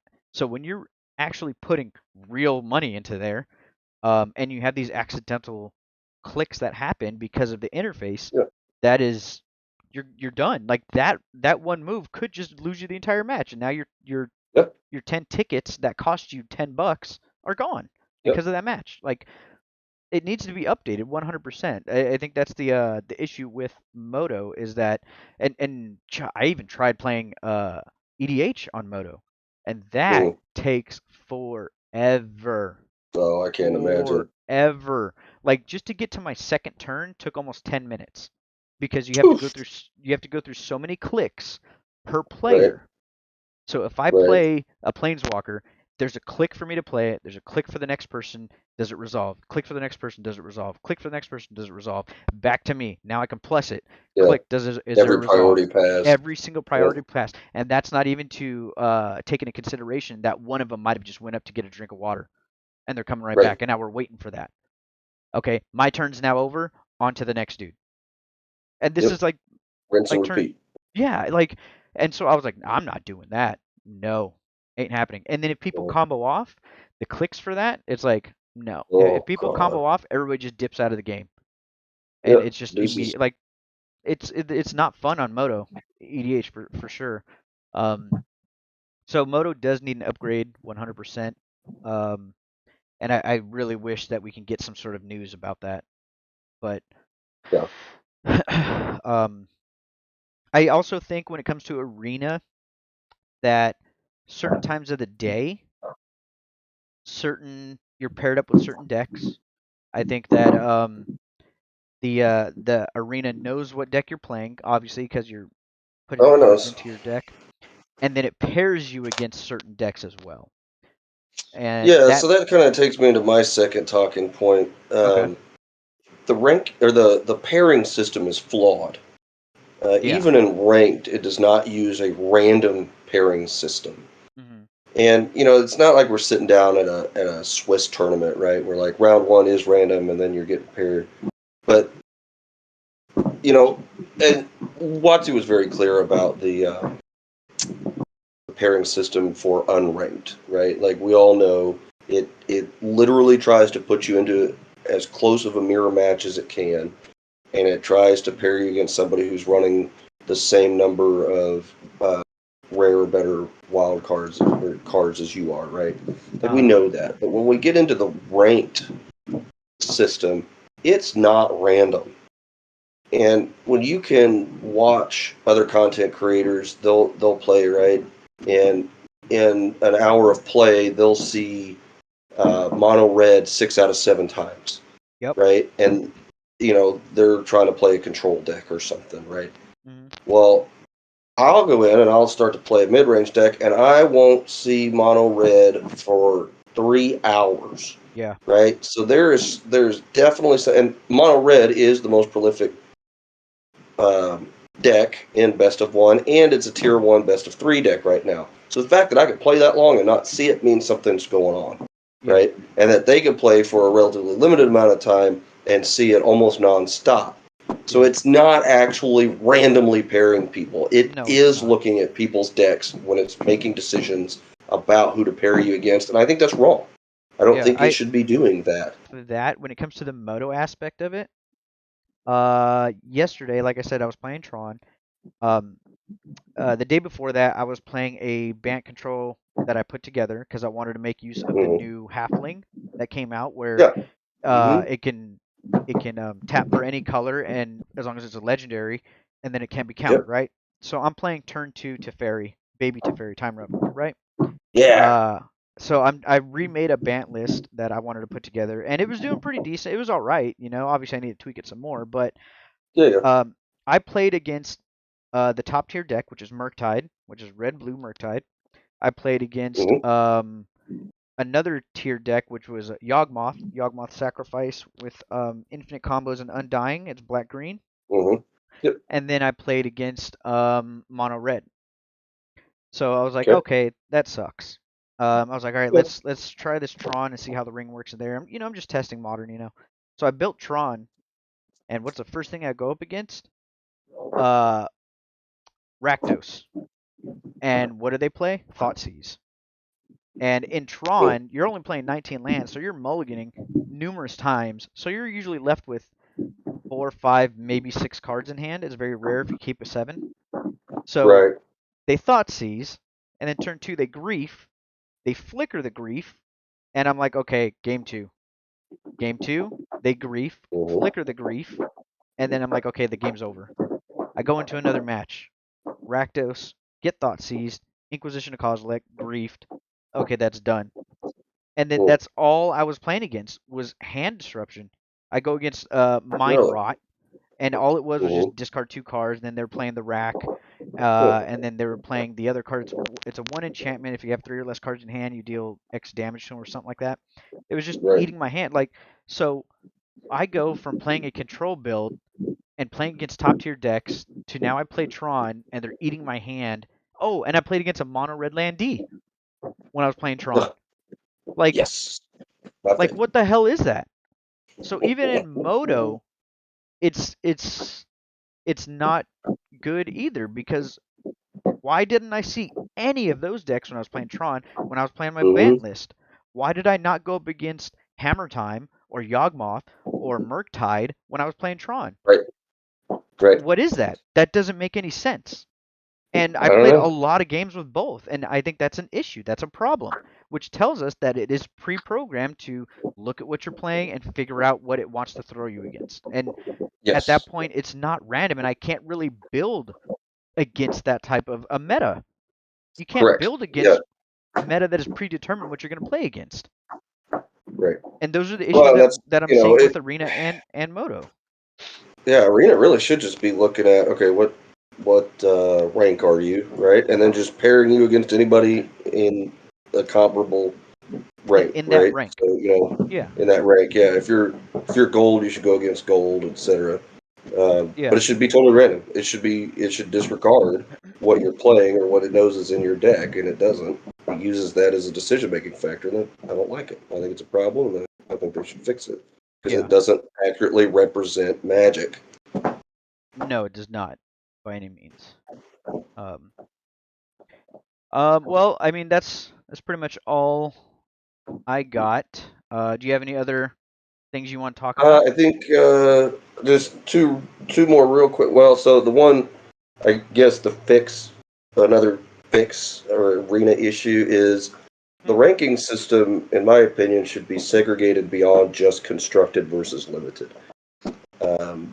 Because there's so many different kinds of constructed out there. And I get it, you could put limited in the same pool, right? Draft and sealed, it's relatively the same. for people who play those, they may tend to favor one or the other more. But at the end of the day, it's just limited. But when my constructed rank is also weighed against people playing Alchemy, Brawl, Historic, all that. I don't like that. I think that, and at the end of the day, it doesn't really affect anything, and it's not going to make me not play Arena, but I think it should be further segregated based on what you play. So if you're primarily a historic player, it's your historic rank. And if you're primarily a standard player like us, it would be your standard constructed rank, not just in general grouping constructed together. It's just me. That's my opinion. And I don't even necessarily, because I get it. There are rewards tied to your rank at the end of any season, but let's be honest, the rewards are freaking trash. That's why I don't even bother to go get Mythic anymore, right? Like, once I make Platinum, I'm like, good enough. And I don't have the kind of time to invest either, and because you have to play a boatload of games to make it to Mythic. I just don't have that kind of time. But I think it would be nice to see it further segregated.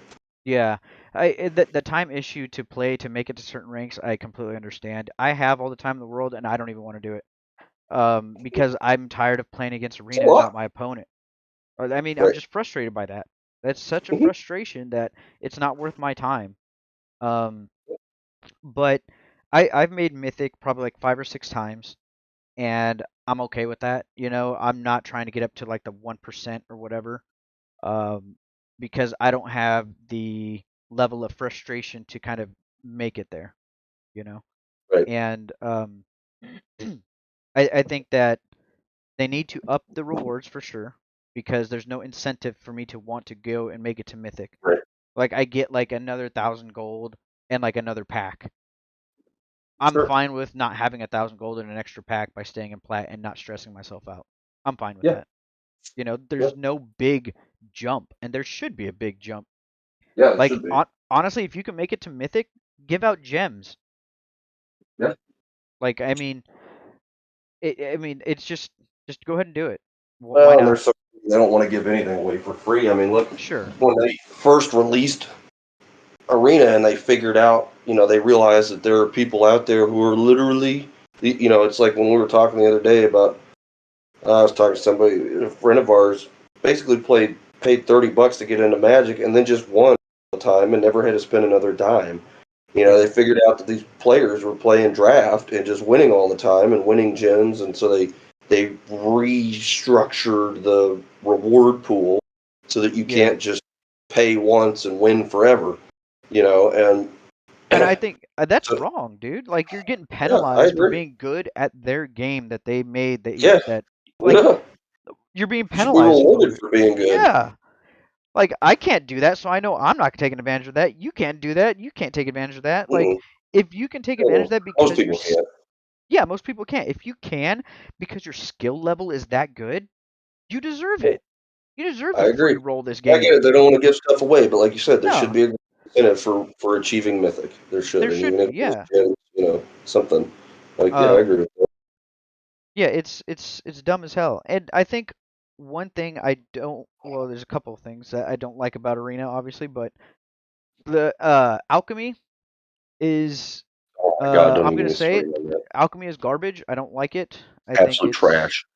It's not a good format, and it's just a money-making machine, extra money-making machine on Arena. That's all it is.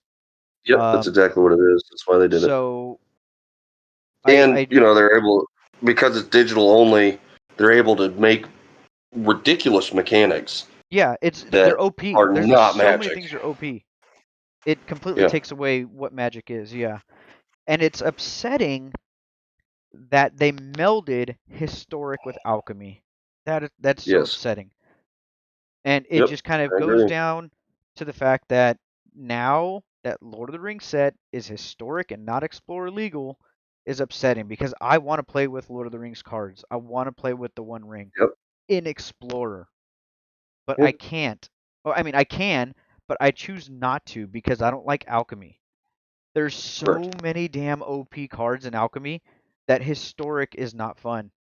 It is just it's in a power creep zone all on its own. It is. And it's not even so much that bothers me, but it's some of these mechanics. It's like, a random card in your hand perpetually gains something, right? Well, in real Magic, there's no way to keep track of that, Right. right? Without your opponent knowing what you're holding. So it's not Magic, and Hmm. then it's like draft a card from its spell book. Well, that's a card that's not in the game, and that's not like the fairy that fetches a card out of your sideboard. That's just a literal made up card Right. that just comes into your hand. You just draft a random card from the spellbook. That's not Magic, Yeah.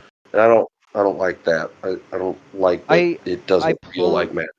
Yeah, I play Brawl because standard Brawl um isn't that great, so I have to play historic Hmm. Brawl.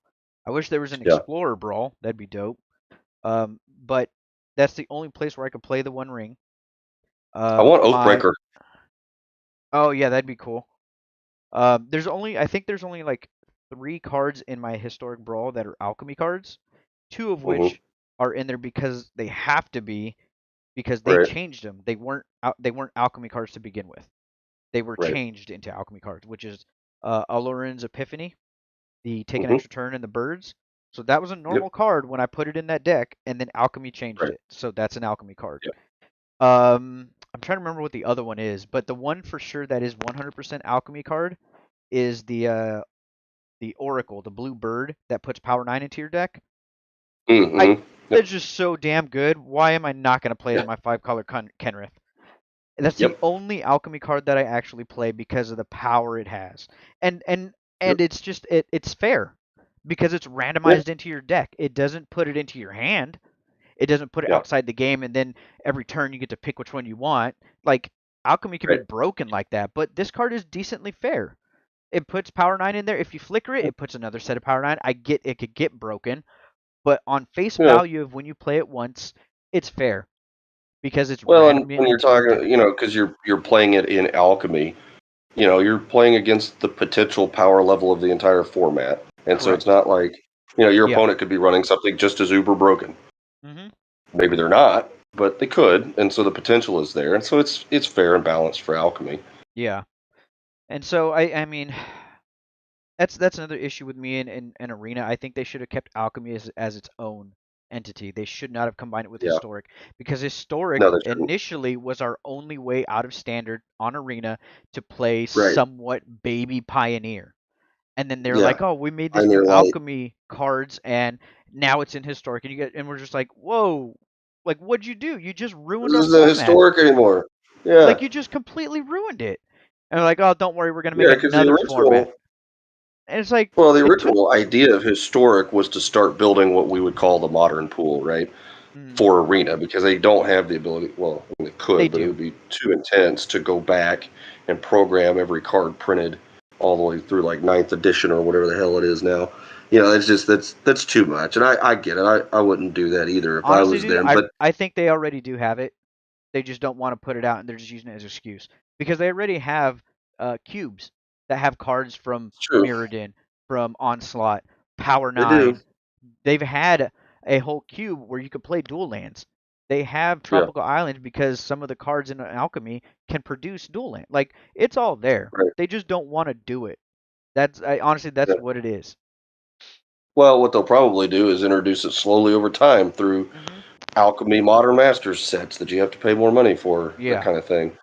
So who knows? But yeah, I wish they had left it separate from historic because, like you said, that was kind of like our getting into Pio on Yeah. Arena, and they ruined it when they merged it with Alchemy. Yeah. The other issue I have with Arena is when you open a pack, let's say it was from Brothers War. I don't Hmm. like how my rare slot can have a card I can't play in standard. That pisses me Yeah, off because now yeah, you just gave me a common and uncommon pack. yeah. Like, don't do that to me. You just took my pack. I can't play a old school border chromatic lantern in standard. Right. I Hmm. can't play an old school retro framed Mishra's Bauble in standard. Yep. And that Yeah, just that's took. why I complained about the set boosters, right, for Mhm. physical cards. when I buy a set booster, like I get it draft boosters. Okay, that's a little bit different because you can play anything in draft. But when I buy a set booster, every freaking card in that pack should be playable in the format. Yeah. Every single one of them. I should not be ripping cards that I cannot play.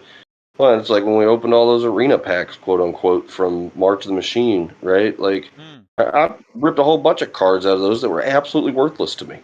I have no use for those cards because I can't play them in standard. Yeah. So what's the point? Well, anyway, it's that's feel bad. Let's see. I'm on here on Arena now. Let me see. There's something in particular.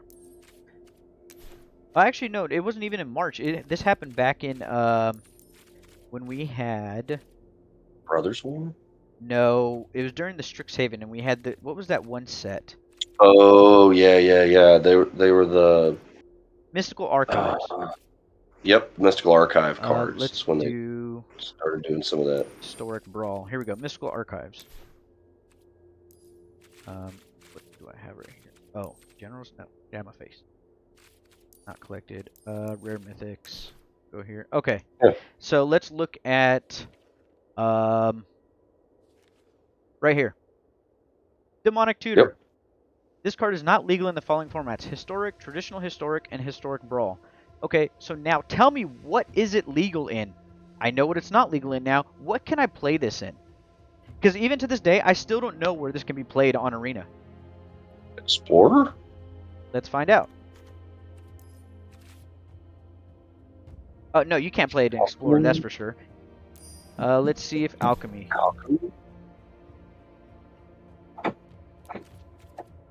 Nope, not in Alchemy. What in the world, then? Not in What do you play it Explorer. in? I don't know. Historic? Nope, but it's the only place it shows up. But you can't play it here. Oh, Now let's weird. go and try... No, obviously it's not Standard or Standard Brawl. Historic Right. Brawl. Why did it do I that? always hate that it resets. I don't know. It's Oh, annoying, it though. reset? That's so stupid. God, Arena's so dumb.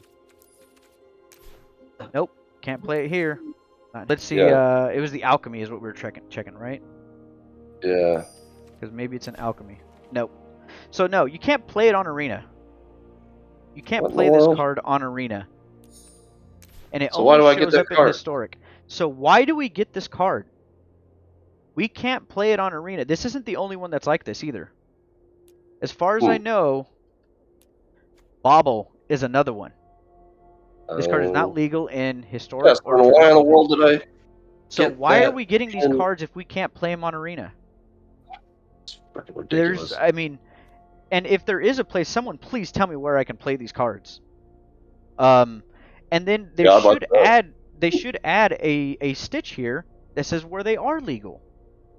Mm-hmm. Like there should be a Yeah, reason. that's what I would prefer to see, right? Yeah, tell me where I can play it then. So if I've got my drop down set to Historic, I would like it to say, hey, you can't play this here, but you can play it in these formats. Correct. Jesus. So this is a problem, a huge problem that I don't see anybody talking about. And maybe they talked about it years ago and maybe I just missed it. But I would think that if it was talked about, you would have caught on to it. But it seems like we're both kind of flabbergasted by it. So I would assume that it doesn't get talked about a lot.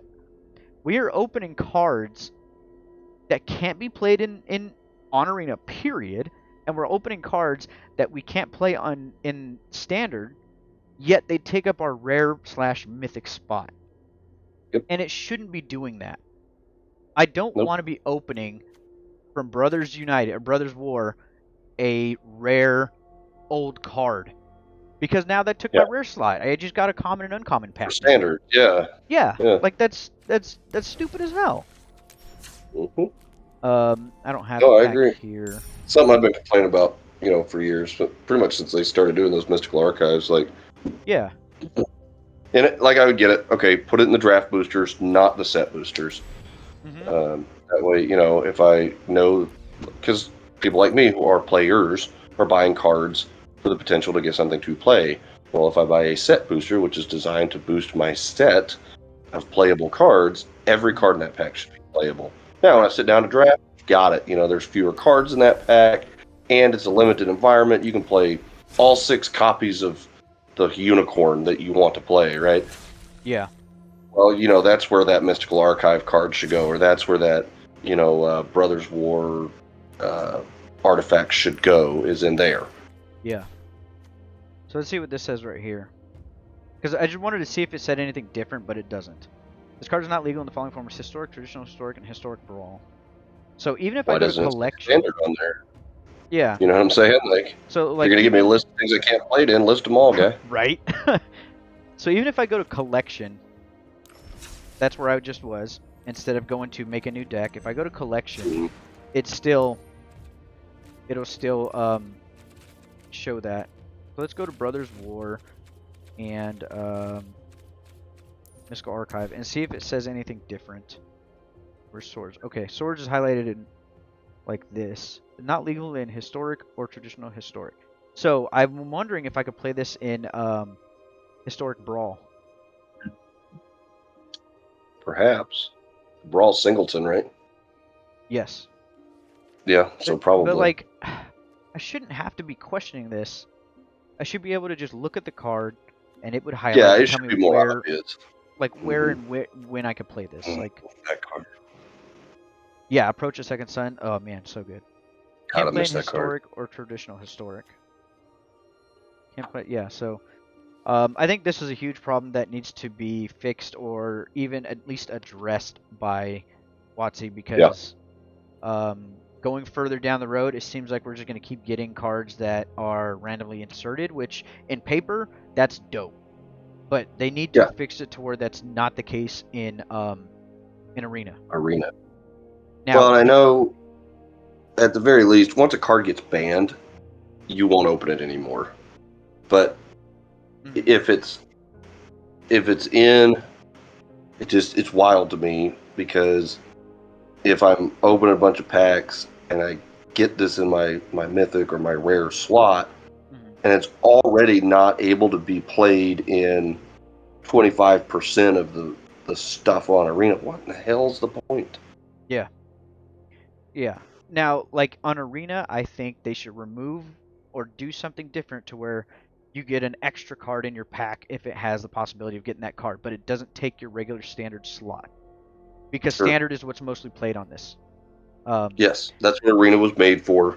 Correct. And I get it. They branched out, as they should, and as I expected they would. They branched out over time, and that's okay. But the Arena was built for standard.